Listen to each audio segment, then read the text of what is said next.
Di dunia yang penuh kebisingan ini, setiap orang diam-diam menginginkan hal yang sama.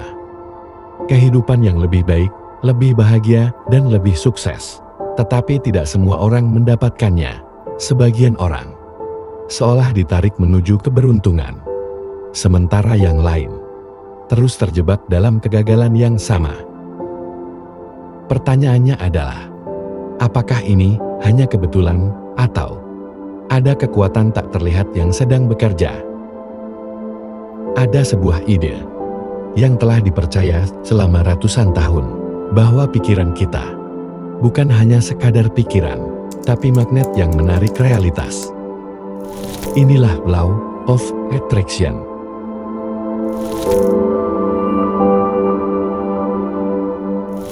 Konsep ini terdengar sederhana.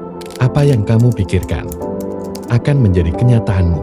Jika kamu percaya pada kesuksesan, kesuksesan akan datang. Jika kamu takut kegagalan, kegagalan akan mengejarmu. Ide ini kembali populer ketika dunia mengenal sebuah buku kontroversial yang berjudul The Secret.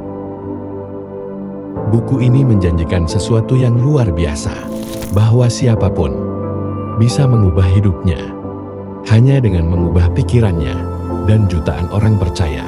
Tapi di balik harapan itu, muncul satu pertanyaan yang lebih dalam. Apakah ini kebenaran? Atau hanya ilusi yang kita ingin percaya?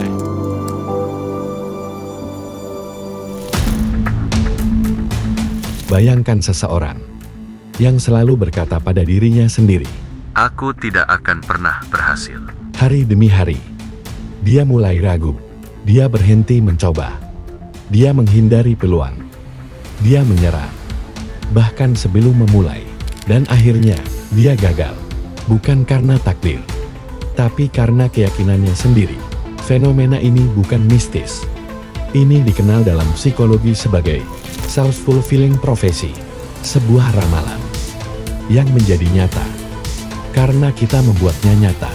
Disinilah Law of Attraction terasa hidup, bukan karena semesta bekerja secara ajaib, tapi karena pikiran mengubah perilaku, dan perilaku mengubah hasil.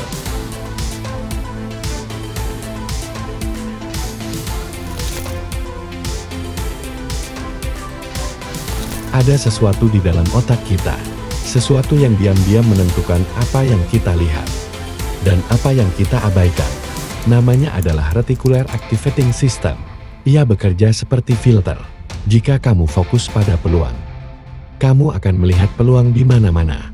Jika kamu fokus pada masalah, dunia akan terasa penuh masalah.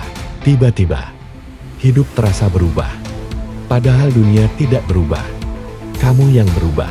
Dan dari situlah ilusi itu lahir, bahwa semesta sedang menjawabmu.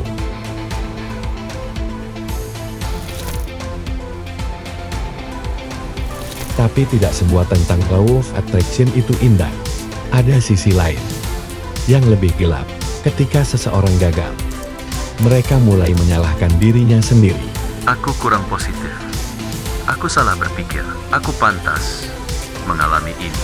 Dan perlahan, harapan berubah menjadi tekanan. Ini dikenal sebagai toxic positivity, di mana seseorang dipaksa untuk selalu positif, bahkan saat mereka sedang hancur. Padahal kenyataannya, hidup tidak sesederhana itu. Tidak semua bisa dikontrol oleh pikiran. Tidak semua bisa ditarik begitu saja.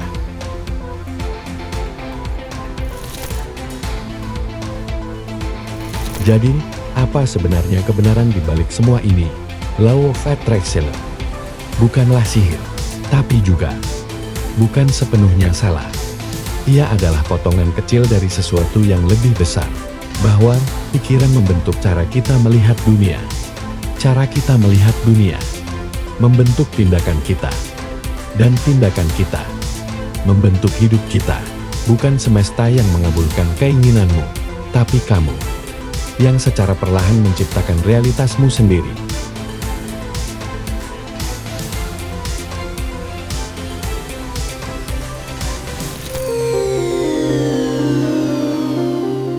Mungkin kita tidak bisa mengendalikan segalanya. Tidak semua mimpi akan jadi nyata. Tidak semua usaha akan berhasil. Tapi satu hal yang pasti, Kita selalu punya kendali atas apa yang kita pikirkan, dan dari situlah semua perubahan dimulai. Jadi, apakah law of attraction itu nyata atau hanya ilusi? Mungkin jawabannya bukan tentang benar atau salah, tapi tentang bagaimana kamu memilih untuk melihat hidupmu. Jika kamu berada di titik di mana hidup terasa tidak bergerak, mungkin bukan dunia yang perlu berubah. Mungkin cara kamu melihatnya.